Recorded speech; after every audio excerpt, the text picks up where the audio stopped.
நமஸ்தே. எளிய முறையில் ஹிந்தி கற்போம். வகுப்பு 11. 30 நாளில் ஹிந்தி பேச கற்றுக்கொள்வோம். இங்கே நாம் எதிர்காலம் ஃப்யூச்சர் டென்ஸில் இருக்கிற சென்டென்ஸை பார்க்கலாம். மை ஜாவுங்கா, நான் போவேன். மை காவ் ஜாவுங்கா, நான் ஊருக்கு போவேன். மை கல் காவ் ஜாவுங்கா, நான் நாளை ஊருக்கு போவேன்.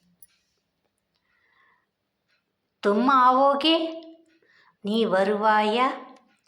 தும் காவ் ஆவோகே, நீ ஊருக்கு வருவாயா?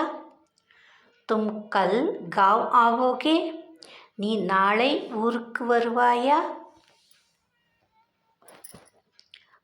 வஹ் கேலேகா, அவன் விளையாடுவான். வஹ் மைதான் மே கேலேகா, அவன் மைதானத்தில் விளையாடுவான். வஹ் கிஸ்ஸே கேலேகா, அவன் யாருடன் விளையாடுவான்? யஹ் படேகி, இவள் படிப்பாள். யஹ் யஹா படேகி, இவள் இங்கு படிப்பாள். யஹ் கிஸ்ஸே படேகி, இவள் யாருடன் படிப்பாள்? வே காயேங்கே, அவர்கள் சாப்பிடுவார்கள்.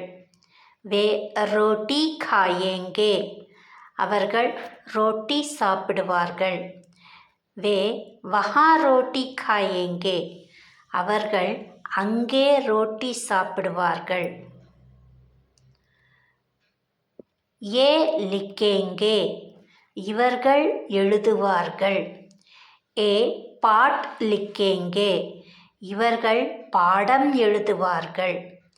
ஏ ஸ்கூல் மே பாட் லிக்கேங்கே, இவர்கள் பள்ளியில் பாடம் எழுதுவார்கள். ஸோ இந்த மாதிரி நாம் எதிர்காலத்தில்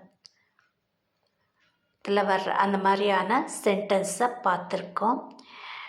எதிர்காலத்துக்கு ஹிந்தியில் பவிஷ்யத் கால் அப்படின்னு சொல்கிறோம்.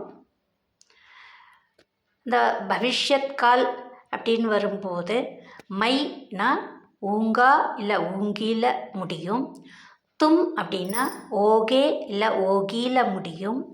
யஹ் இல்லை வஹ்னா ஏகா இல்லை ஏகியில் முடியும்.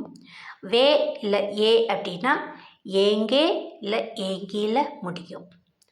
தன்யவாத்.